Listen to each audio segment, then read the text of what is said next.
must know of me. I'm Kai, the Saxon who fights with Arthur.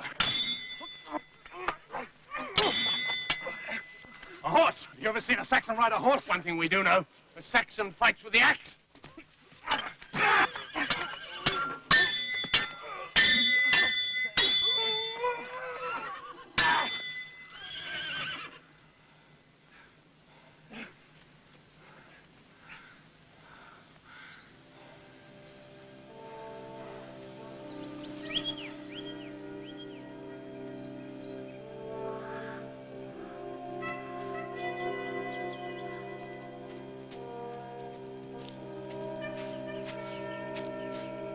I'm sorry, Morgan. He's too much for one of us.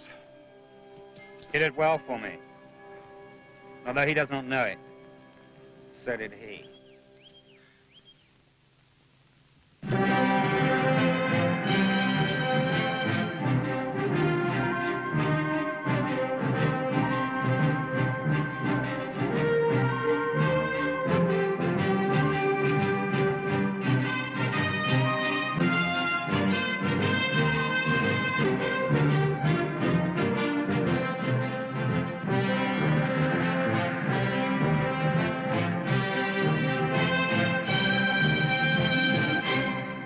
Surprised me just outside Morgan's camp. They took me for a Saxon, a true Saxon, one of Curdig's men. They would not see their error. But Morgan knew you were moving through his lands today. We were careful to send word. How could his men make a mistake like that? That is what concerns me. Morgan was the last to accept my leadership of the Alliance, and then with unshielded hate. This could be the start of his revenge.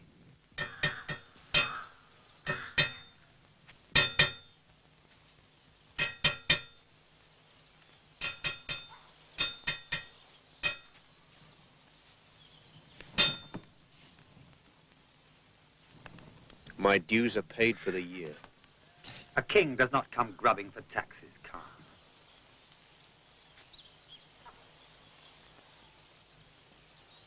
I bring you a gift. You have nothing I could want. Are you so sure? I've already refused the highest honor you could offer me, to be your right arm. What more can you give? You are a strange one, Khan. A warrior who put away his sword because there was no man left who could face him in single combat. I take no joy in killing. To me, the contest is all. There is one who would give you more than a contest. The best swordsman in this land. The second best. As I would prove if he were not a leader of the Celts. I can give him to you.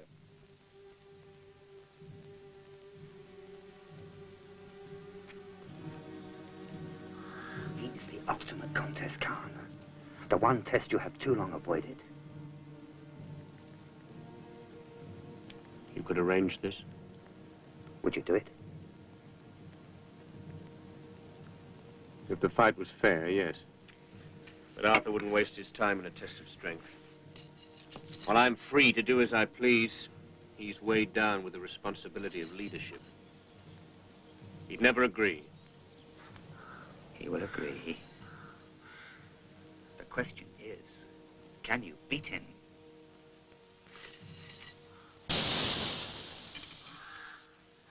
I can beat him. Not again, trader. Do you never give up? But I am doing you a great favor. Look. For 6 measures of silver, this knife is a gift from the gods.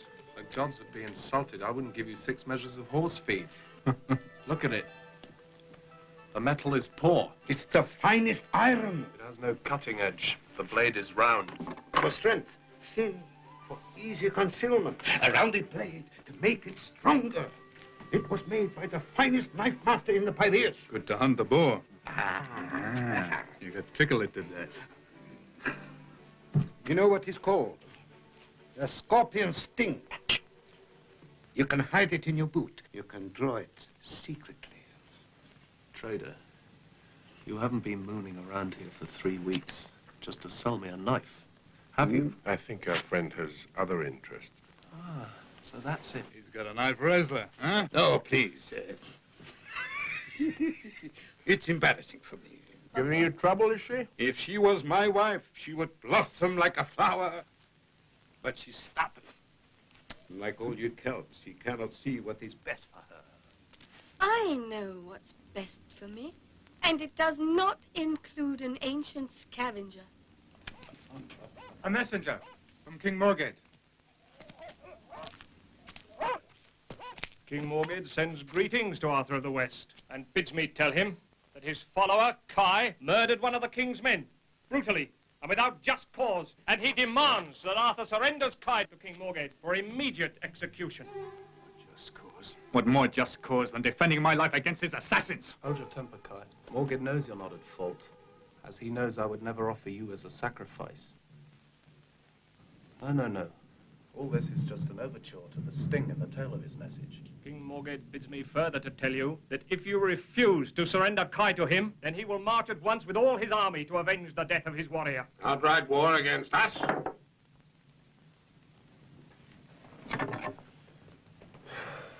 It's clear he hates you as much as ever.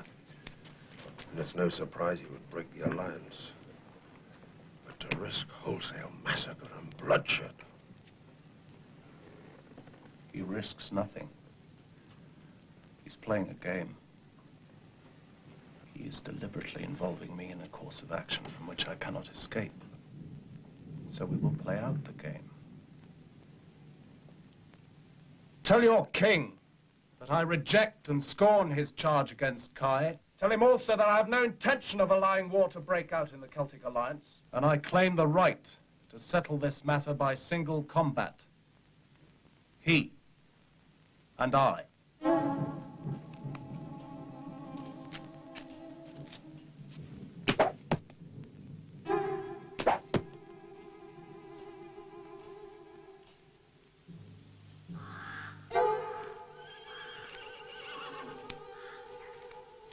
Is that all? That was all Arthur said, sire.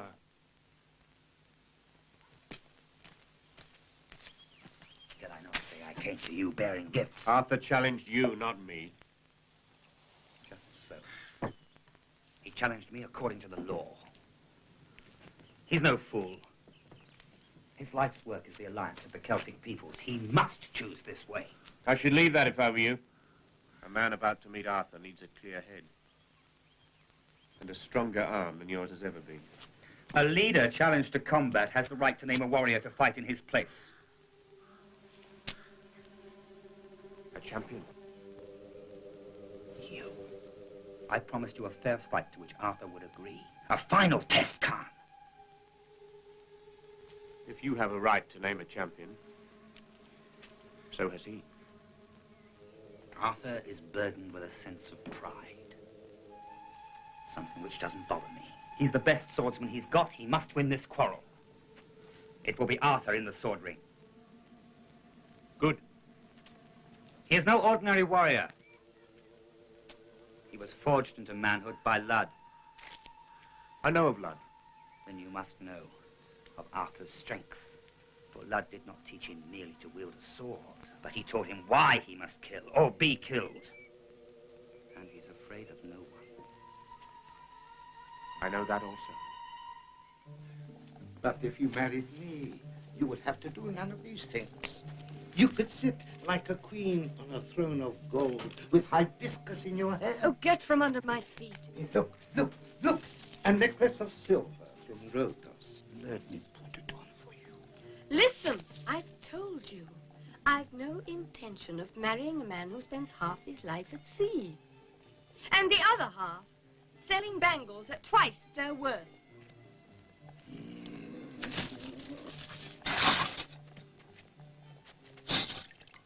King Morged bids me tell you this.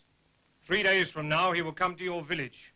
He will bring with him his champion, Khan, who is the maker of arms in his village. The fight will be to the death according to the law. Tell this Khan to spend his time profitably, practicing against the weapon of the Saxons. For as it was an axe that began this trouble, so it will be an axe that ends it. Tell your king that I do not choose to name a champion. I will fight.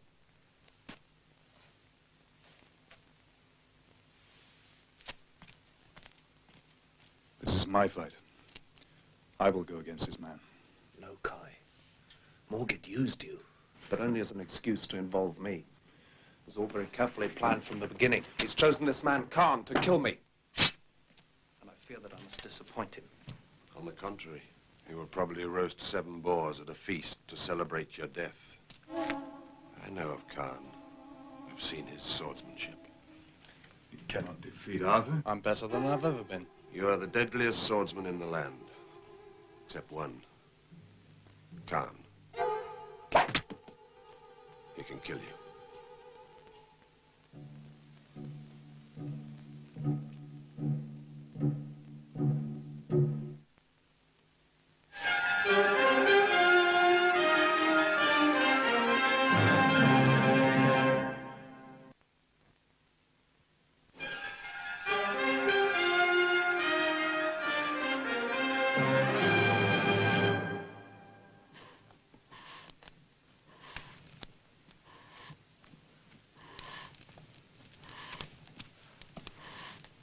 Arthur has agreed. He meets you in 3 days. Where? His village. On the ground? The ground. Is it hard? Soft? Is the area sheltered by trees? If not, from which direction does the wind normally come? Wind. No matter. I can discover this. If it will help you to kill him. You want him dead very badly, don't you? There were some lands in dispute. They were mine by right. By conquest. But he forced me to give them up. He made me out to be a fool and coward in front of a gathering of all the chieftains. Well, it's true, isn't it? Yes, you are fast. But Khan is like lightning. You're clever. He is more clever with the sword. Your mind is set on forging a Celtic alliance. He thinks only of the sword.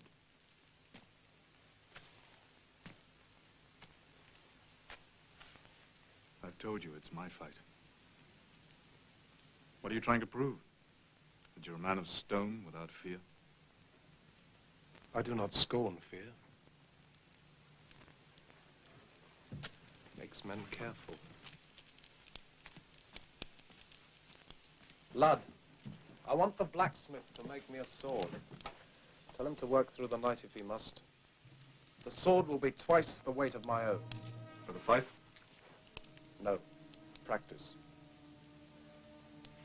So when I draw my blade, 2 days from now, it'll be as light as a feather.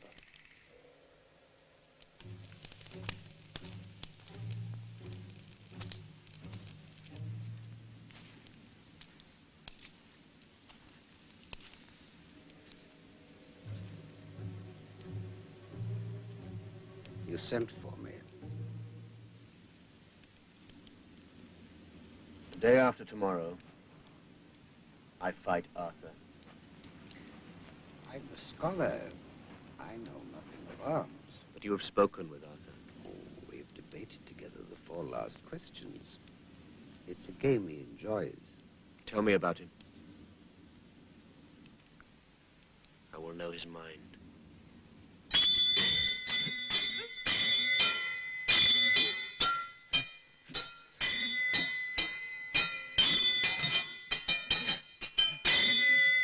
Again, faster.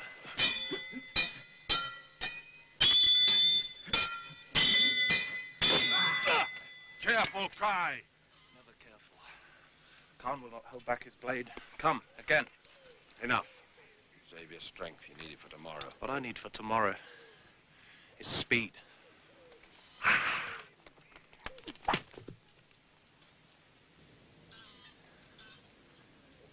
With this blade, it's a miracle to even get a touch.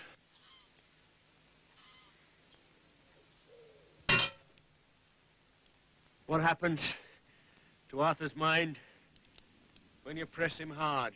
It becomes more dangerous. Men with strong minds think clearly. They do not waver at the point of a sword. Is this Arthur? He wouldn't waver at the point of many swords. What happens if you make an argument? He cannot answer or does not understand. Confesses to it. That's what makes him strong.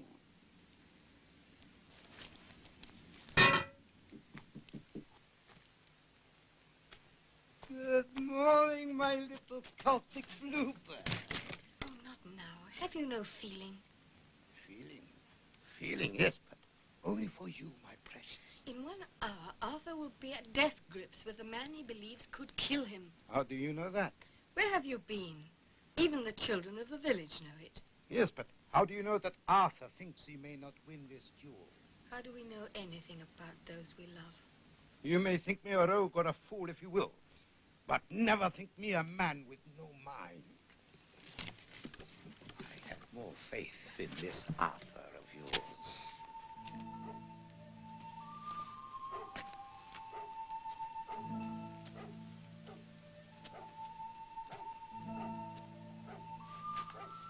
Don't forget the shoulder swerve. Arthur.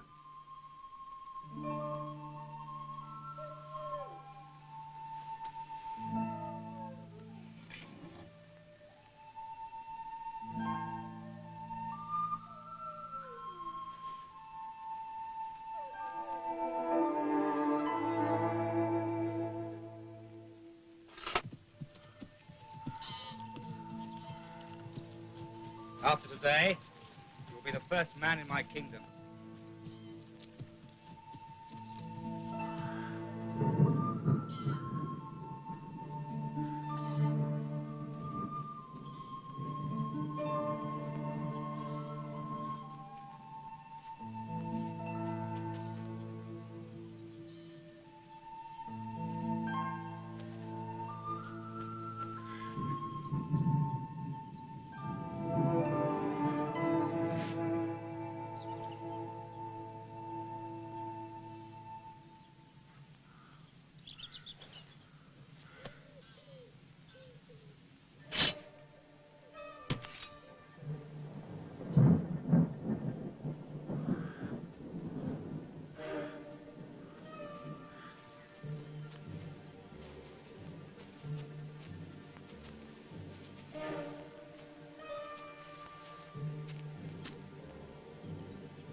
The law. Each is entitled to a sword and a knife. You fight to the death. Why have you no knife? Does it concern you? It can only concern you.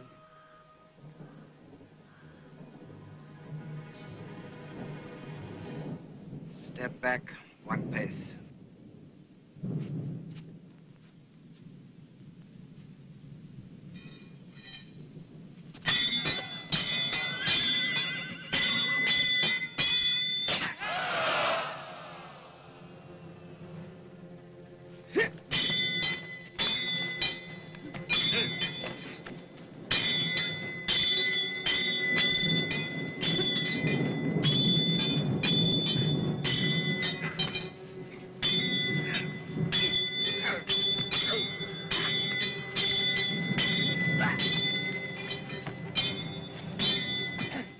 Work with a heavy sword makes the difference.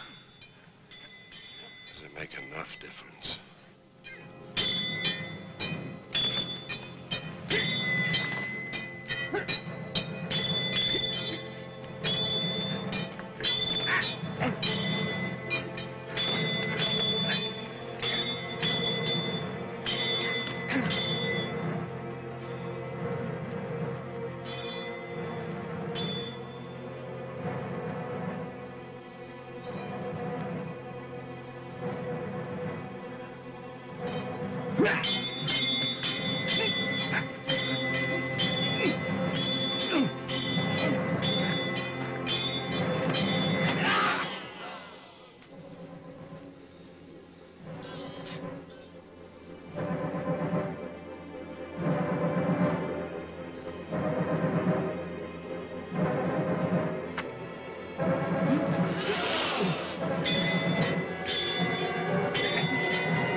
your fear, Khan.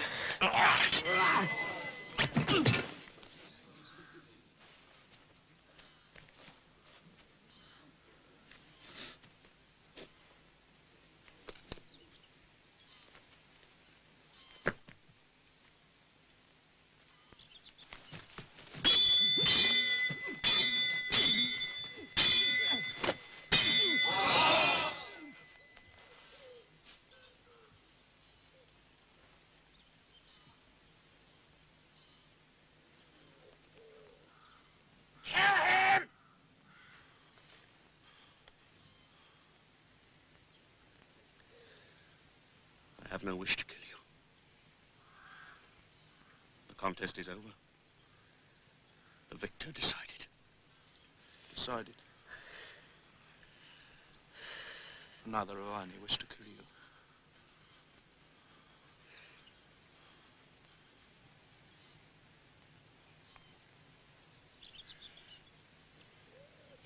You said you had no knife. I did not. I asked you if it concerned you.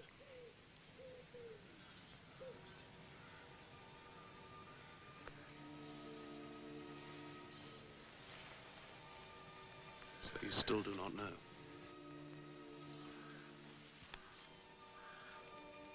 Between you and I,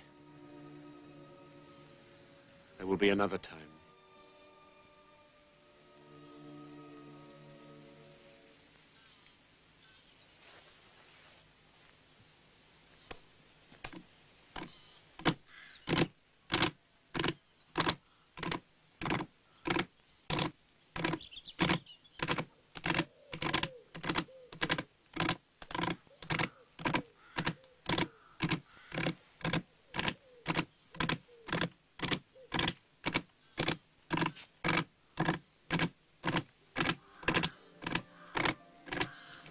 I'm wondering whose neck I most want to wring like a chicken's. Morgate's for his deceit and cunning. Or Arthur's for not telling us about that knife. Making us sweat out the last moments of the fight. Would you have the outcome any different?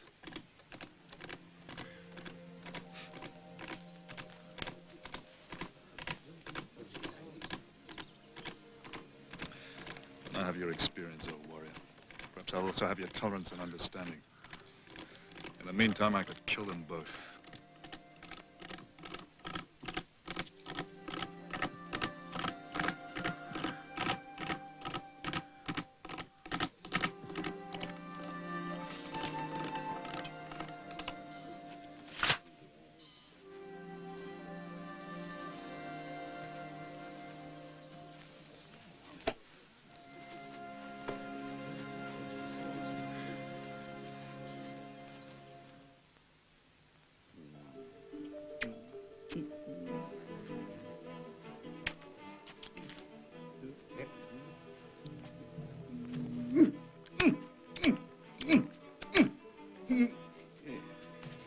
Very pleased for you.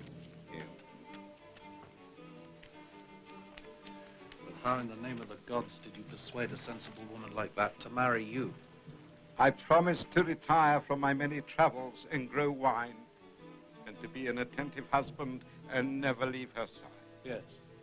Sometimes to win in this life, it's necessary to be a little devious.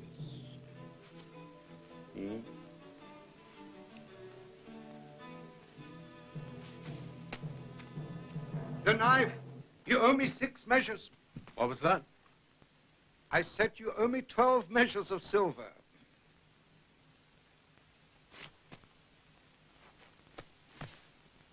Sometimes in life you can be a little too devious.